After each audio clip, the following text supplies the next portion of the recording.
Mbote na bino baye bozolanda biso partout dans le monde na ba chaîne na bino ya télévision koto nyonso bozali mbote et mingi balobaki nazalaki vraiment absente na monana kité oui ba voyageur bo mona quelques images tozaki comme na bolobo na île de Lenga koto wapi musala e benga kibiso donc ndeka ko sa musala comme d'habitude et lelo toye lisusu ko landela kaka musala mais lelo tozana thème na biso mission ya église na kati ya mboka na biso soit dans le monde mission nango ezali nini parce que makambo tozomona eza ndenge mission oyo batindaki yango na église te soit biso nde to comprendre te soit biso nde tozo tanga makomi malamu te soit basala nzambe nde bazoteya biso comme il faut te yango wana biso moko soki tobandi oloba tokotatone tokoloba n'importe quoi en étant sur ce métier tokoloba n'importe quoi te il faut tokende vérifier sur place alors pour to vérifier makomi na ndenge longo bani na liloba na bosembo nango il faut tokende epai basala nzambe bo babengama na kati ya musala wana alors lelo toye na l'assemblée de racheter epai ya papa na biso Kivunzi Delvo oyo ayebaka ko solola na biso ensemble oyo pe ayebaka ko limbo la biso liloba comme il faut yango wana to benda vraiment molaite to ko solola na elongo po to zala vraiment éclairé na bino na biso po ete to zala rectifier parce que to yeba ko tambola na ndenge esengeli po liloba nzambe eza mbeli ya mino mibale. Merci na bino nyonso bozolanda bo s'abonner massivement bo aimer bo partager bo kozala jamais dessus. Mbote papa Delvo. Mbote maman Fifi. Kala. Oui. Eh ngamona yena comme bureau na bien bureau na ça qui presque plus de 3 mois. Et 4 mois na tout ça là na bolobokuna donc na ba maya fleuve na nyonso donc to c'est coloré to tabona ba boîte tout to sabani donc quand même vraiment les espérances on a ba merci na Christian Lenga on a fait vivre nga yango alors papa tozolobe la vie ya église na boye etinda ya église na kati ya mboka na biso una bomoi ya ba chrétien et tinda nanu ya église eza nini parce que mutuna na nga na ezali po tozomona lelo église ekomi kozonga sima église ezokomisa bato na masumu église ezokobisa bato na baekobo église eleto bongola mutema tozozongela esuma kamba kala tozalaki na yango eleto tozela boya ya Yesu tokomo tarder koya ya Yesu pona ba comportement na biso na ndenge na biso ya kozala yango wana toyena kotuna binoka bato lakisaki biso ke kosabo mabe binoka mutu bokomo loba isusu ke boye eza bien donc toyeba isu vraiment. Merci mingi maman Fifi pour na motuna otuningai église ezali lisanga ya baebanso bayambi Yesu Kristo lokola mokonzi pe mobikisi na bango na mokili mobimba wana tobengi église universelle pe église locale ezali sikoyo ba ebayambi Yesu lokola mokonzi pe mobikisi na bango na adresse songolo pakala lokola assemblée de racheter awa na Lemba Salongo na avenue Snell oza église locale ezala église universelle ezala locale mission na yango ezali yango ya liboso toza ko poursuivre œuvre ya maître na biso Jésus-Christ c'est-à-dire église ebotamaki na Pentecôte tango molimo akiteli bayekoli église ebotami message na bango ya liboso ezalaki bobongola mitema moko na bino azwa libatisi na kombo na Yesu bongo bokozwa bomoi na seko mokolo wana Pierre azwaki parole pe à peu près 3000 hommes babongolaki mitema bapesi vie na bango na Yesu Kristo yango ebandisaki église ya yango tobengi église primitive alors église esengeli yeba bazali coexister pona nini parce que soki oyebi tina ya église te yo pasteur okosala bisala sala okokota na makambo etali yo te tomona ba pasteur ba commissionnaire ya bandaku pasteur commissionnaire ya ndaku tomona ba pasteur ya kosalisa bato ba visa tomona ba pasteur na makambo songolo pakala ba bosani ba misusu pe bakoti na makambo ya politique kokoma ti député kokoma ti sénateur ti boye ba misusu bazali na justice et tout ba pasteur alors population aza komi tuna finalement mosala ya pasteur eza nini ezali toloba tremplin amibata nanu moke kuna mais mosala na ye ya solo eza na politique eza na commission eza na facilitateur ya bavisa ou bien mosala na ye ezali je pense que tokobandela yango un autre jour lelo tobela nanu église église ezali na bitinda ebele oyo yesu atikela bango ya liboso ezali kogumamela nzambe omoni bible elobi na biso na Luc 4 chapitre 4 verset 8 tu adoreras le Seigneur ton Dieu et tu le serviras lui seul yo kogumamela kaka nzambe na yo mpe okosala okosalela ye beye kaka voilà ozo comprendre esika wana okosalela kaka ye tozala clair na likambo tozoloba c'est-à-dire soki nzambe abengi yo il faut yeba ke osalela kaka ye okumbamela kaka ye osalela kaka ye mais eza na bapasteur oyo baza neti balévite oyo basalaka temps plein oyo nzambe abengi etanke lévite do azala kaka na lingomba nini eza mpe na baoyo nzambe abengi ke na temps plein te akozala na mosala na ye et puis azosalela mpe nzambe nayebi te bana baolia ndenge nini esika wana nde nalobi ezali molai mpenza tokoki kodevelope yango émission mobimba wana prochainement mais soki nakoloba moke ezali tala bato oyo yesu abengaki na bible abengi Pierre abengi Jean voilà asundoli tata na ye bandeko na ye na babwato na ye na bafile alobi suis-moi abengi Matthieu Luc azaki docteur Luc azalaki na ye médecin Luc azalaki parmi baapôtre ya yesu te azalaki proche na baapôtre mais azalaki apôtre ya yesu te donc fan toloba ya yesu na badisciple na ye bon abengi Matthieu tobengi Lévi azalaki na bureau azofutisa mpako tala bien bible elobi nini atiki nyonso asundoli na bastilo nayebi te so asalaki remise et reprise atiki nyonso alandi ye baexemple na bible eza ebele mosala oyo ya kipasteur ezali 100% mosala oui kozala pasteur il faut ozala bon leader ozala mpe bon manager c'est-à-dire leader oyo azali koentraîner bato ya kopoursuivre objectif moko boye manager oyo azali na technicité ya koyeba tosala nini mpo tokóma na esika wana alors eza mosala ya jeté mosala ya jeté il faut ozala mobateli mpa te nayebi te soki otika bapa te okesala na makambo ya visa bapa te wana na ntango wana bakopanzana voilà ozo comprendre il faut ozala wana toyebi te berger moko na mokili oyo ya biso bato atika nanu bameme na ye akenda na kokata bilanga na ye 3 ans 2 ans aye kozonga soki akuta bango ozo comprendre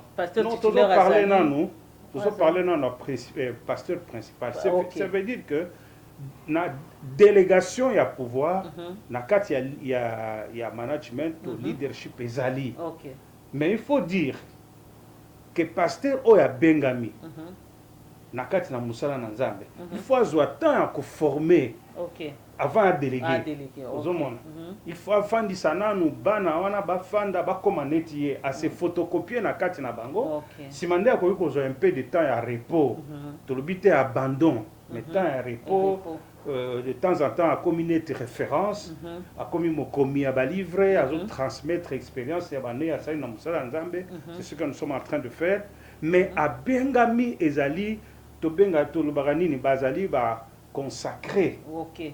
On a terme, on a babombi epona. Baboulissier, voilà. Baboulissier, c'est-à-dire balongoli na l'eau. Il y a batu nyonso. Baché à part pour seule utilisation Yanzambe. Est-ce que les gens comprennent porter à consécration? Tant que mutu comme consacré, ça dit amipesi mobimba. Vous voyez, na musala wana. Et puis eza musala ote futarate. Il faut le dire. Tant que yozo porter impact la vie à bateau, bateau on a pe ba okanisela yo. OK. Zomona. Mbongo ya ebele o pasteur akozwa izana kitunga te. OK. Ya mabonza. Po kitunga mabonza ezwa ko appartenir na église. Pona ba misala o to kotanga o ya église. Mais biso nzambe nde muto afutaka biso. En réalité, un bon pasteur, un vrai pasteur atalelaka o ya bengaki. Ozomona. Soki nzambe nde abengaki yo okokufa nzala te akozwa yo à charge à 100%. Okoma po mutu aya otala libondeli tel eza na prix tel libondeli tel prophétie tel bafutaka autant nyonso wana ka ndenge mutu akanisela yo il faut afutaka lokola tofutaka pa badocteur. Kanisela yo ça n'a rien à voir avec une facture. Bible lobi na biso bozwaki ya ofele opesa pe ya ofele. Mais ba musu ba komosa la facture parce bon na kati ya bato ya mbuma malamu ya mabe ezangaka te. Yangonde toza ko dénoncer, il y a aucune facture na musala ya nzambe na salio délivrance na yokaki sango na matete awa ezali na mama prophétesse moko asengaka valeur ya ngombe pour asala délivrance. Vous imaginez? Ça dépend ya baka. Baka za bangombe ba mususu ngulu ba mususu taba niveau par niveau. Ça ni plus ni moins baza ba faux pasteur. OK. Faux alors faux. En tout cas, moto nzamba bengi. Eza lokola ba engagé yo na entreprise songolo pakala, salaire na yo eza assuré.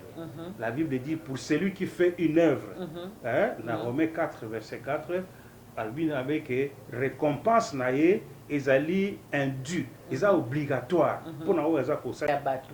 Mais motema batu ezala par eza ba manière rebelle au monde.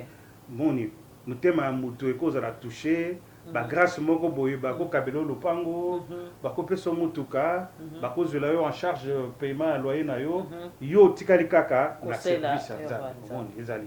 Alors dans le bas qui va adorer nzambe mission ya liboso église yango mission ya mibale ya église ezali oyo Yesu atikela biso alobi na mukanda ya Marc chapitre 16 verset 15 à 16 allez par toutes les nations annoncer la bonne nouvelle. Toyoka bien annoncer la bonne nouvelle. Boteya sangumalam.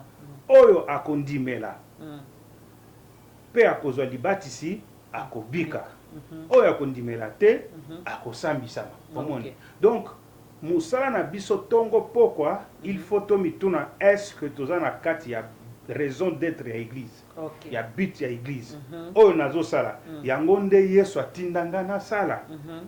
Est-ce que batu bazo bika kolongwa na masumu koyamba Yesu po bakende lola? Est-ce que yango nde nazo sala? Parce que ba pasteur rebelle ba perdre vision ya église na mokili. Ba perdre yango complètement. Baza dans n'importe quoi. Non, papa, c'est n'importe quoi, tu vas comme na ba buzz. Donc pasteur a une chaîne YouTube, a une chaîne ya TikTok. Donc soka sali mo buzz na ye a lobby ba community ko finga na share o azo tuka oyo donc ba ping pong que zo le kana share ba bimi libanda ya mission na bango moni complètement libanda.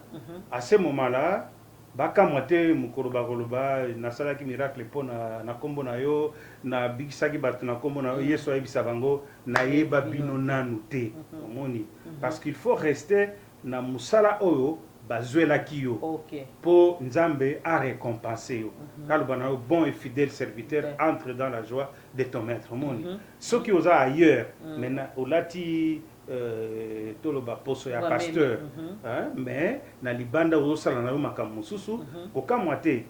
Il y a l'enfer à éviter comme le dit Bosso na politique il y a un ciel à gagner, un ciel à gagner et l'enfer à éviter parce qu'après tout makambo nyonso tosalaka bako juger biso ponango bako contrôler biso na oya pesa biso musala. OK.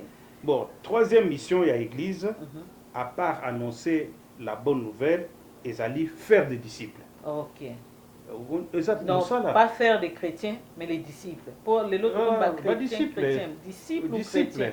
Chrétiens, au monde chrétien, ils ont en principe na tars comme on a et bimaki pour la première fois. Pour ba monaki bato bazo sala loko la Christ.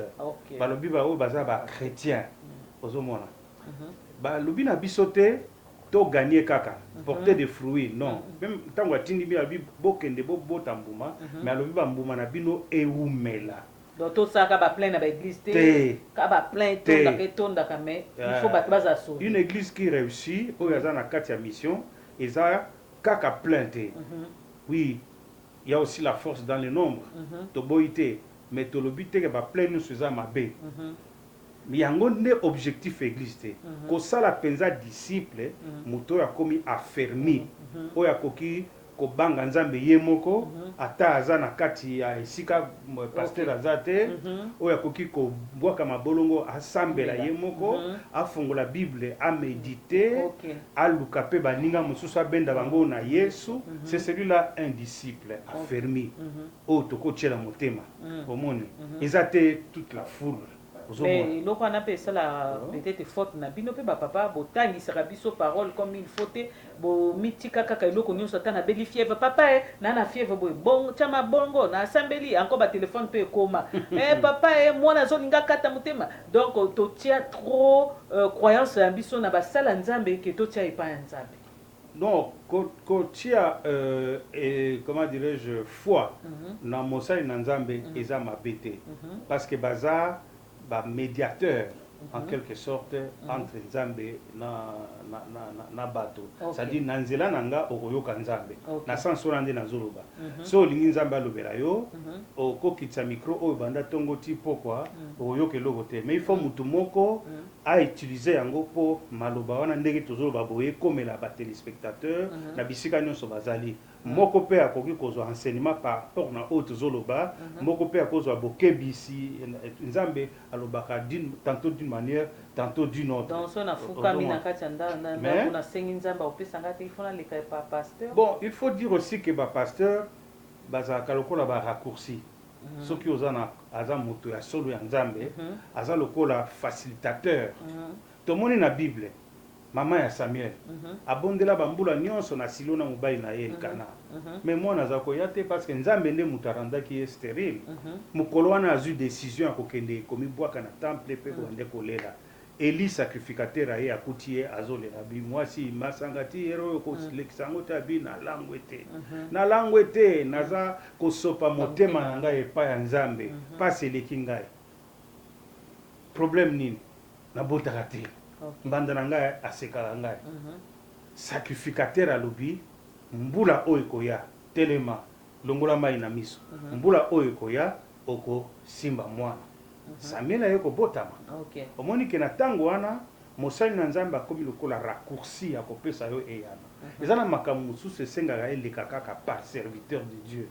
Ozomona ba délivrance mosusu oko babunda na likambo wana bambula ebele mais na kati ya mosali na nzambe eza na grâce moko boye soki alobi na molimo mabe kende ayoki ye pe obiki.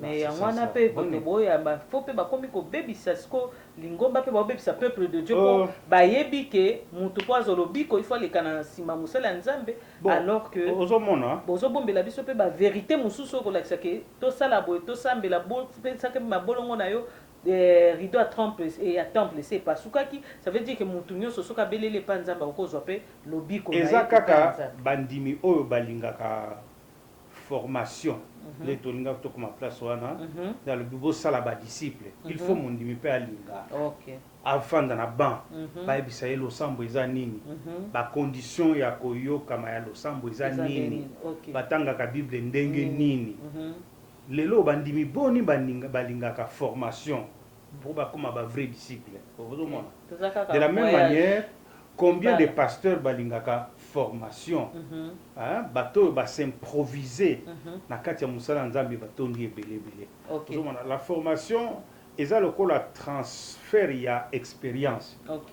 Moto oyo azwaki bwato na Kinshasa po akende Matadi liboso akomi te asali accident bato na ye bakufi équipage epanzani aye kokoma livre alobi fleuve Congo kobanda Kinshasa ti Matadi eza navigable te. Moto akoti na classe akoevite malheur oyo ekomelaki oyo ya liboso ozomona po akomi livre apesi yango kombo géographie. Bino bato bolingi bokende Congo, attention okozwa bwato na Kinshasa te okoma na Matadi okoma te. A gagné ce que l'autre avait perdu la formation. Expérience na ye à transmettre yo mais ye azwaki ba perte ya mbongo ya ba vie humaine. Yozu yango dans 30 minutes o éviter ba perte nyonso ya salaki ba temps ya lekisaki ya osala boîte na ye ke kokufa mais yozu yango dans 30 minutes ya leçon ya géographie. Alors eza transfert ya expérience. Moto alingi formation te c'est qu'il faut asala boîte abanda kokita la fleuve Congo ti alega Kinsuka koma na Matadi ora okoma te. Vous voyez, c'est ce qui arrive na bato nyonso baboyaka kozala formé bako tutana na musala nzambe bakosala ngo mabe. Malheureusement pona bango ba chaîne ebele botami ekokota tina ba chaîne ba erreur na ye wana erreur ya maloba erreur ya ba action ekopoli olie epesa bomoi epesi kufa na bato. C'est ce que nous vivons aujourd'hui. Donc manque ya ko former ba disciples ezali erreur munene na fonctionnement ya musala ya nzambe. Comment na grandeur ya mutu te po na nombre ya bato batondeli ye bazoba entre guillemets, excusez-moi le terme, baza pe ebele oyo batondisa bato sans fondement moko boye bafandisa doctrine chrétienne te.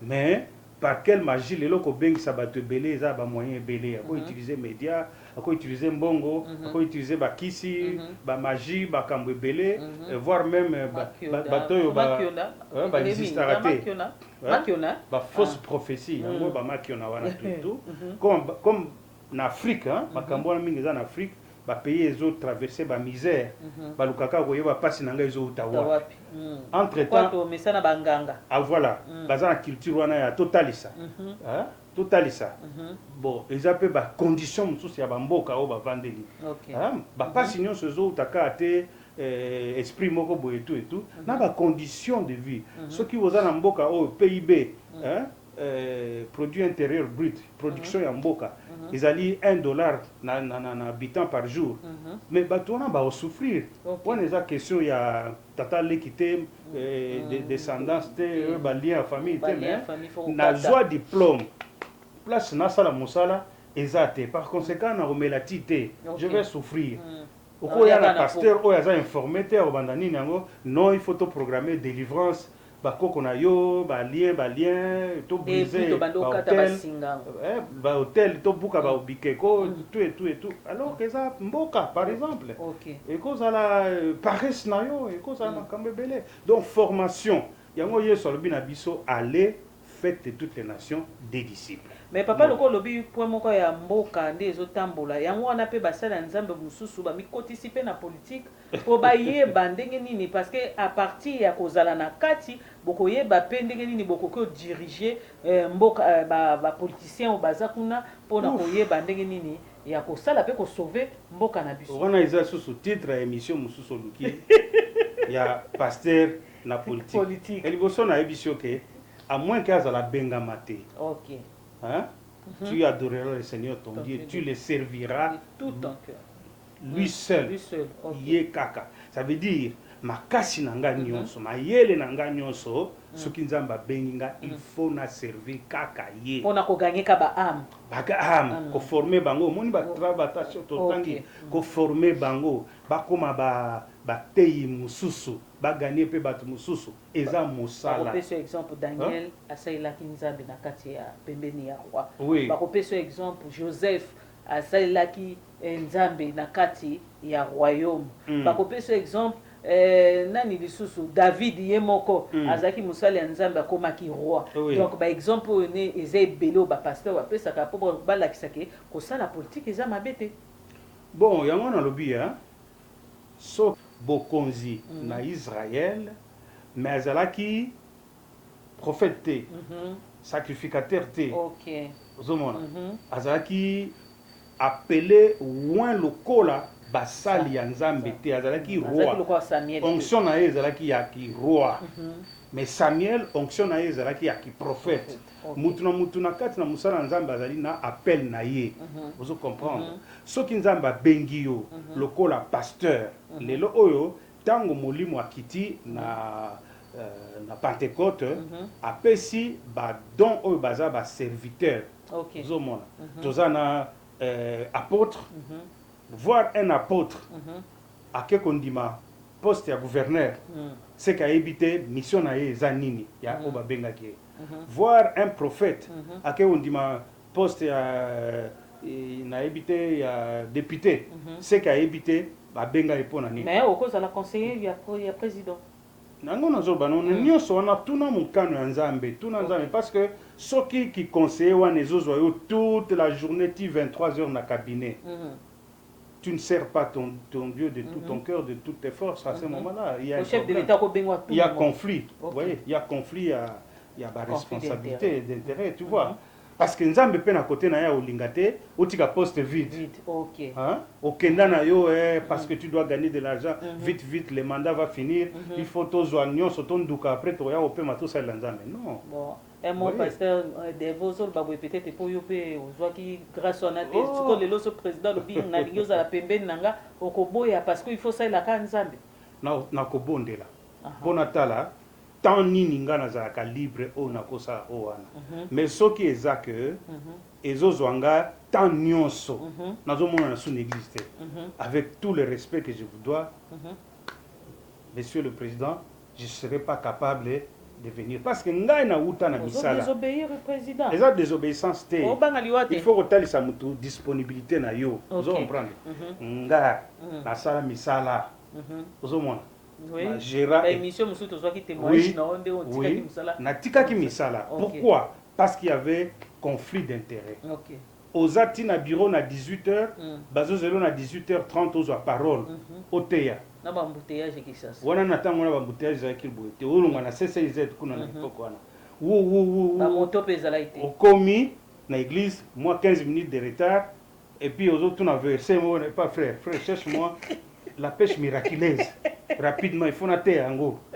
on peut préparer nanté mozing on va consommer ngata nyonso na musala te naza auditeur na musala na travailler mais ngande pe il faut na te siko nazo ba sute verset ngo za Luc combien Jean combien tant on nazo yembi sanze mo nazo bisaka bo continuer boyemba kaka ti awelanga moi bout de papier à glisser on a likolo ya pressoir allez ouvrons la Bible je n'ai pas eu le temps de méditer, de prier pour ça, et puis la journée, je ne suis pas là. Si il y a un problème, il faut dire que maintenant, stop. Le la pierre, tika va boire tout, tika va filer, landanga. Et ça fait 33 ans. Et je n'ai ni boutique, ni moto, ni quoi que ce soit. Même ndako ba locataire. Nazana ngote. Non, so pasteur atinda kwa chiba locataire lisumu. Non, eza lisumu te menga nazu grâce wana te. Ah, OK. Nazu grâce wana te. Mais qu'est-ce que je n'ai pas réalisé? J'espère que ozomona bâtiment au tozali. Na côté nde na somba terrain oyo. OK. Ozo comprendre. Valeur nango tu peux apprécier. Ozomona. Donc moyen koloba makambo ebele sur nga ezate, mais Dieu ne m'a pas déçu. OK. Natangisi bana mitano na IPC, Yasukaza na ICC, ça veut dire que ça marche. OK. Et nous sommes aussi ces bras-là qui aidons les autres enfants batanga la famille derrière. Déjà à cet âge, j'ai réalisé tout ce que Moutora a réalisé dans mon pays. Je suis sur un chantier, Yangamoko, Malem Beti aussi là, église des autres aussi là. Tout ça est outil na mbongo ya compagnie T, et outil na gouvernement T, et outil T parce que nazalaki na commission moko boye, bakabolaki mbongo yango edenga. Non, non, non, non. Je te dis. Batiaka mabonza pona misala na bango. Vous comprenez? Le quoi toujours tonga boy, c'est bon panier à construction les alliés. Toujours tonga ensemble na bana nzambe. Je ne dis pas que c'est moi, mais l'achat c'était moi. Na mbongo ya mateya na mission na kendaki na otea o ba uchena kitunga pona mosali na nzambe. O tonga na basala na bana nzambe melere yo ko koma boti mwana. Là c'est encore une autre page. Yoza matumboli. Yoza matumboli parce que ce qui est là mwana ya Ronaldo a commis grand joueur bon monango normal.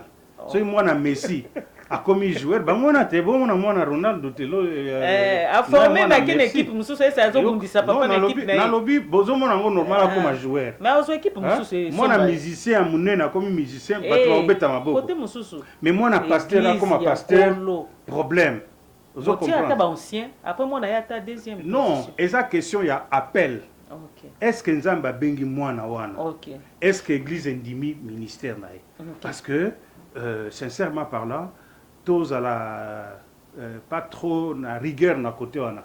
Parce que moi na paix a koki cause à la grâce exceptionnelle au endima mi na Moïse Mbiye par exemple Moïse Mbiye du temps de son père azaki choriste ce que je sache je l'ai connu comme choriste mais azaki toujours na quelque chose qui se distinguait na makambazo sala baza au mona kati ya mwana yo il y a l'avenir et puis église peut ezondimaye mais faites attention ba église il faut la peine culture ya ba texte tu vois net église oyo to bandi évangélisation porte à porte na mwasi nanga fiancé à l'époque fiancé tout tambola ba balabala ko gagner bateau ba deux frères ba ko joindre biso to komi 4 mukolo to bandi église l'état zo senga biso ba papier entre nous soit dit ce qui ngana représentant légal bana auto utiko gagner sika bana auto utiko gagner sika personne n'a encore la maturité yako zwa poste wana mingi bana classe automatiquement maman a place automatiquement oyo aza ko accompagner ngai poto banda église parce que il faut obéir na structure oyo l'état zo senga to ça la statut comme on a ekozala tokopesa mikanda on a na ministère de la justice comme on a ekozala à supposer que en roulant en voiture pas accident zunga na kei mais texte le bini à cause de la place le monde peut crier na genèse ya likambo il fallait église et remplir ma condition à l'état les lope église comme nene bato pe ba komi bana pe ba koli na parole de Dieu beaucoup remplacer pe bana bon eso dépendre si quoi na assemblée générale église ndenge nini ba ko décider mais est-il que pour en ce qui me concerne tous a famille oyo tozo servir nzambe la majorité de mes enfants sont des pasteurs. Vous comprenez? Baza ko défendre ministère na bango très bien. Baza ba licencié batanga mais baza ko servir nzambe et puis ministère na bango ils a éclatant. Donc sali o balubi moi et ma maison nous servirons l'Éternel. Ah là il y a pas de péché. Josué tant que moi et ma maison nous servirons l'Éternel, il y a pas de péché. Non non. Alors pasteur nini eza vraiment moulayi eza vaste pour tonga vraiment tokende nango na ndenge ya nini donc tokende ki na place olobi ke bakosala nini te et puis but na biso ezalaki vraiment bana ya nzambe lelo baza isusu sauver te surtout na Congo olakisi biso but ya église na kati ya mokili mais na Congo ba pasteur bateyaka isusu soka bandi koteya bambwakela soka bandi koteya bando beta lisapo na ye soki mama na chambre asalaki soki nini wana liteye ko bandozala na mwasi na ye e bobo batanga ka isu ba bible te soka tanga ki verset moko par erreur ali boye ba kenyo se komi ba lisapo e komi ba buzz encore bazana ba nini ba chaîne na bango e komi nango ba buzz e komi nango nini e lelo eloko ezo boma biso na église e komi ko tinda bana ya nzambe ba voter la loi sur constitution et c'est que la constitution est talibana ya nzambe ou eza susu na partie ya bible o balobaki ke il faut makamamboke loba makana kati ya lingomba bo forcer bana nzambe il faut bo voter yango il faut bo sada boy na yeba ke okomaka wana so tuna wana te nga mona ni to rater mission donc eloko penza etindi yo awa eza yango wana vraiment vérité yango wana yango wana otokisinga mpona makambo belé mais yo yeli peza makambo wana. Bon, il faut dire que en toute honnêteté, nazo pesa avis nanga personnel. Ils ont engagé église. Et puis l'église n'a pas un mot à dire par rapport à changer la constitution ou pas, parce que la mission on attend l'église place mon côté oyo Bible tindibiso tous à part à la gestion de la chose publique. Au babengi politique, la gestion de la chose publique. Biso na partie à 4e mission na lingana ibisayo ezali ko servir ba croyant. Ko servir ba croyant kota la ba social ya population. Ce que l'église est comme na makoki, il faut ba impacter environnement na bango. Batala batona bazana mode de vie nini bazo mener.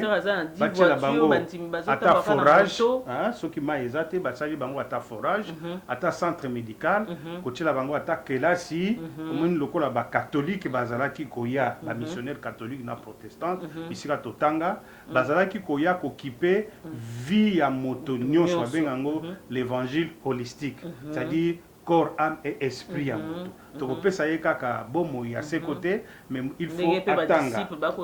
Voilà. Il faut aider les gens pour pauvres mokazana na quatre églises. Donc, moi les alliés, notre 4e mission église pour servir les croyants. Na on a tangi na ba social na bango etc. Mais quant à la gestion de la chose publique, état libiso té politique et comme une église. Bah, changer constitution, il faut changer yango. Alors, ezali ba erreur grave. Il y a comme ça église caisse de résonance, il y a politique. Parce que dans la politique, il y a le pouvoir et l'opposition. La église n'angape, nazana battu à pouvoir, nazana battu à opposition. Ngai pasteur, il faut nazala au milieu du village.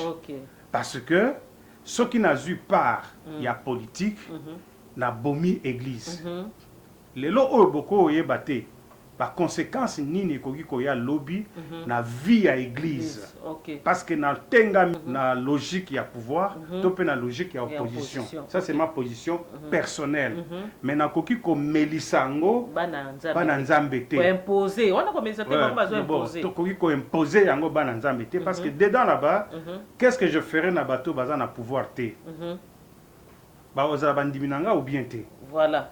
Qu'est-ce que je ferais na ba bazan na pouvoir? Na quoi prier bango ou bien te. C'est là où la position du pasteur doit rester neutre. Tu n'apprendras jamais dans cette église dans un micro, na bandevi ça va te voter tel, te voter tel, na ko voter na urne ngai. Mutoyo a pesi projet de société na ye to sepeli nango ngana voter. Na obi ça ba na nzambe voter utile. Voter utile. Mais na ko pesa batute obligation moko. En ce qui concerne ma solo ezobetama sur la constitution, il y a deux choses. D'abord langage, il y a ba discoureur, il y a constitution, il faut être la claire. Il s'agit il y a changement ou il s'agit il y a modification. S'il s'agit de modification, la constitution elle-même donne la possibilité il y a qu'on modifier. À ta constitution il y a 2026, il y a 2011, il y a eu modification. Par exemple, élection à 2 tours. Au monde Ezaki en 2006, to comme en 2011, deux tours comme tour unique. Modification. Quant au changement, c'est là où le problème se pose. Changement veut dire remplacement. C'est-à-dire il faut pas passer la rose inutile.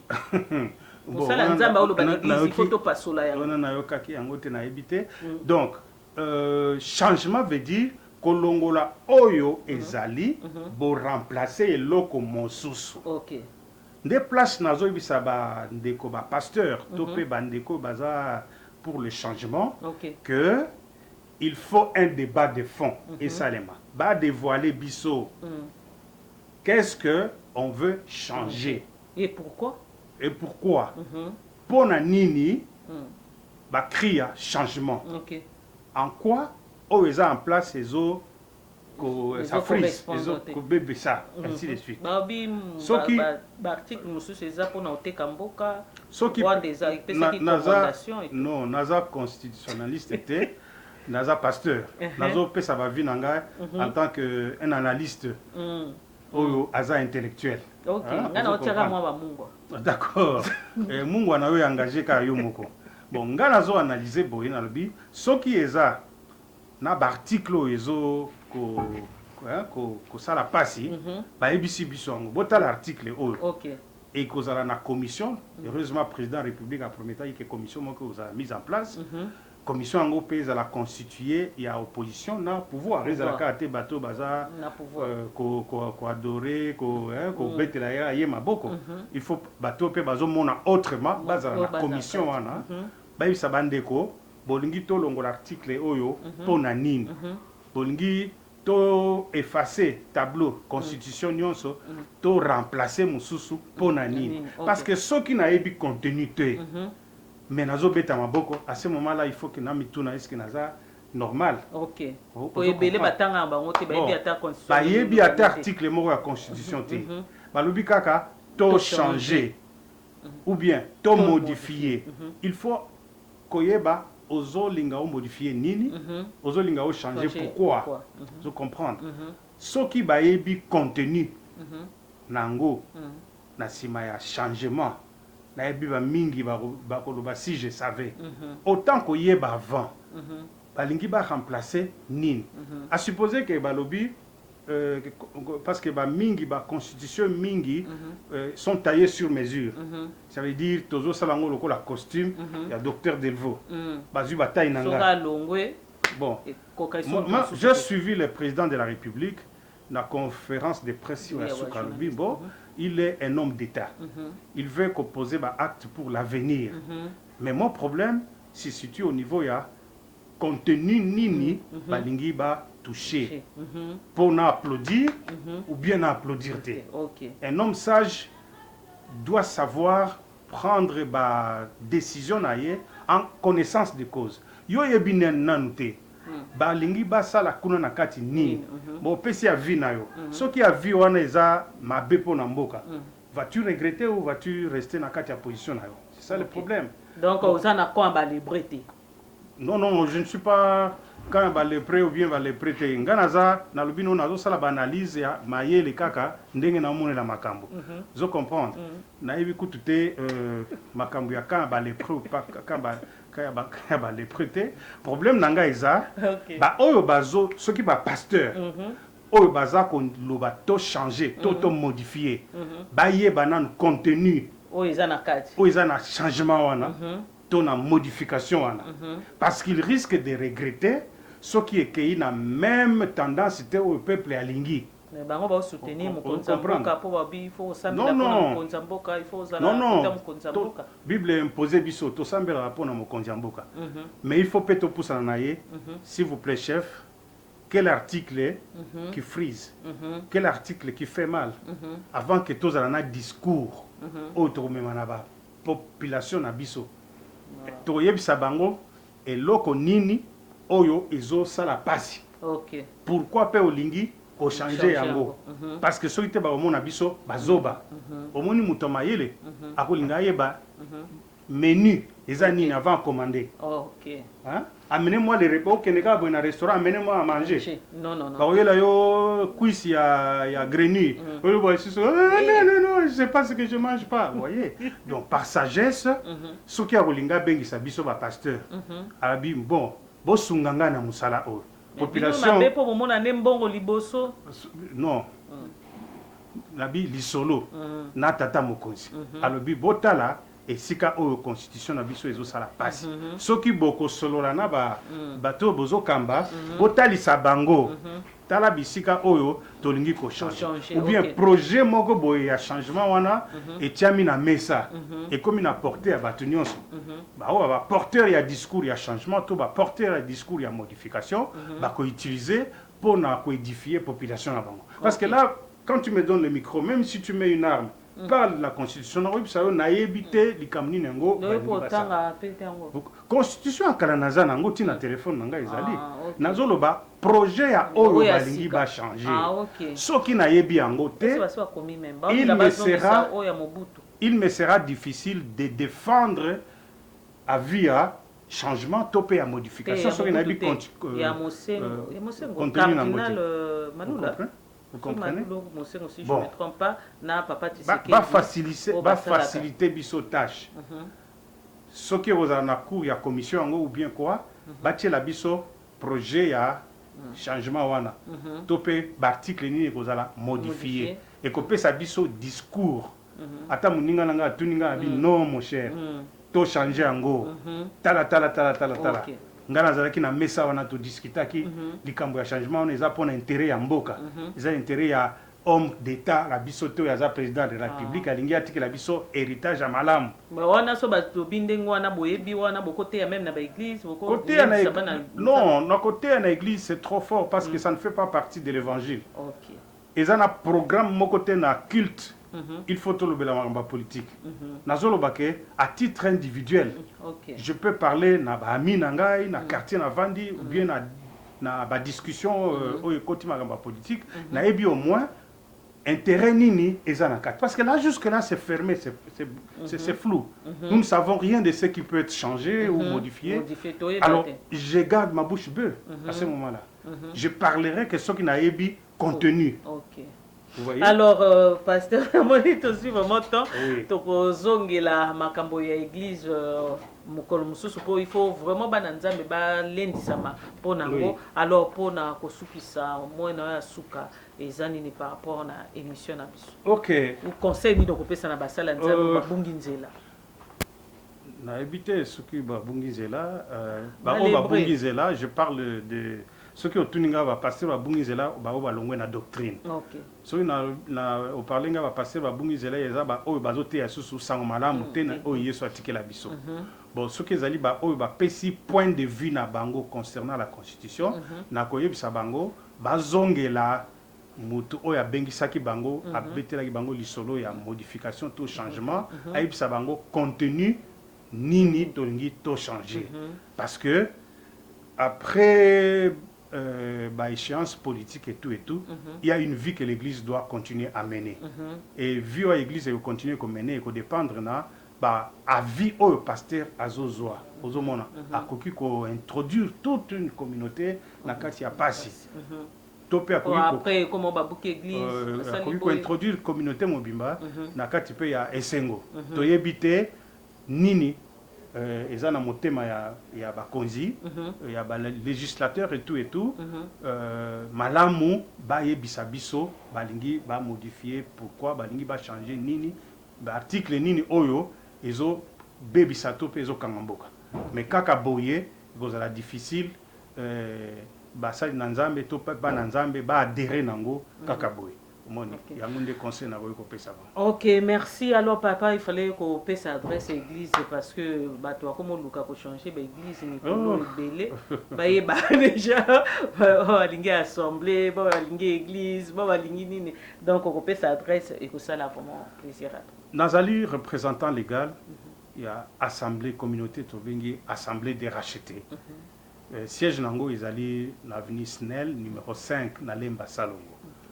Tozali na ba culte na biso mokolo ya mardi maombi, mercredi eza mokolo na yambaka, porte eza ouverte pour tout le monde et puis ba maman pe basanga na kana tongo de 9h à 11h et jeudi eza jeudi miracle oyo bana nzambe bayaka na mikumba na bango pour ba mona nzambe kopesa bango biano. Dimanche ezali grand culte eza unique de 8h à 11h. Et si wapi to kumisaka nzambe pe to yokaka ba enseignement ezali pe centre ya formation l'introbi ya ba disciples chaque lundi soir olingi oyeba kotanga bible olingi oyeba ko sambela ainsi de suite pe to organisaka ba délivrance na bato to yambaki mercredi soki baka eza ko sengele vendredi tozalaka bango si la poto prier pour nae et j'y suis là moi-même. Il y a des cas na pesa bana basala il y a des cas mususu na sokipa nango ngamoko. Est-ce que mutunyo sosoka ya kokota facilement il faut je pense que Koko Manano, Combo, après, ou Pessina Mbongo à entrée. Non, non, il n'y a pas de condition. Seulement respecter l'ordre d'arrivée. Toyamba Oyaki Liboso, Oyaki Sima Oyamba ma Pessima. Mais n'a participé qu'à Ngamoko, n'a pas cure d'âme, n'a pas délivrance. Je suis là pour les saluts des âmes. Ok, le numéro de téléphone, peut-être n'a pas au 081 81 22 751. Révérend docteur Delvaux qui vous dit. 081 81 22 751. Ok. Docteur Delvaux. Merci papa nandenge opesibiso tonayo vraiment opesibiso tonayo ya koyamba bato donc tokozwa mingi te tokutani peut-être prochainement na ba numéro mususu na sina zungi. Merci beaucoup maman Fifi. Merci pour na kokanisa ngai. Kanisi mbalasima tokomona. OK, merci. Bye. Bye, merci na bino nyonso obouti kolanda biso to sukisaka toujours émission na biso na moi licece balobi okoki ko nyokola nzoto oyo soki ekufi epoli elimwe kasi molimo elimokate molimo il faut ezwa isika siko ezaka na deux places soit lifelo soit lola alors soko poni koliesa nzoto kitoko kosaisa nzoto kolatisa ilamba kitoko na bite kokolata kitoko eza lisumu mais ozosaisa ngo makambo oyo nyonso eza contraire na parole de Dieu ekobo nini ko tromperie moyibi tout makambo nyonso ozosatisfaire nyonso ame ezotinda yo ozosala suka ame nzoto ekoponda siko molimo na yo ekokende wapi na jour de tourment pour en faire na nefungwami soit ekokende na jour de repos okokende wapi biso moko toyebi mitema na biso conscience na biso ezolobela biso alors toyeba côté nini tozokende ba église mususu tokende po eza na bakombo ya o tokende pona est-ce que ozokende po bikisa molimo to bikisa nzoto point d'interrogation alors toluka ba église oyo bikisa molimo po ete molimo na biso eko vivre éternellement tokutani prochainement na numéro mususu. Merci na Rémi, merci na prophète Joël et merci na papa Stéphane côté Azali tokutani prochainement na numéro mususu. Bye.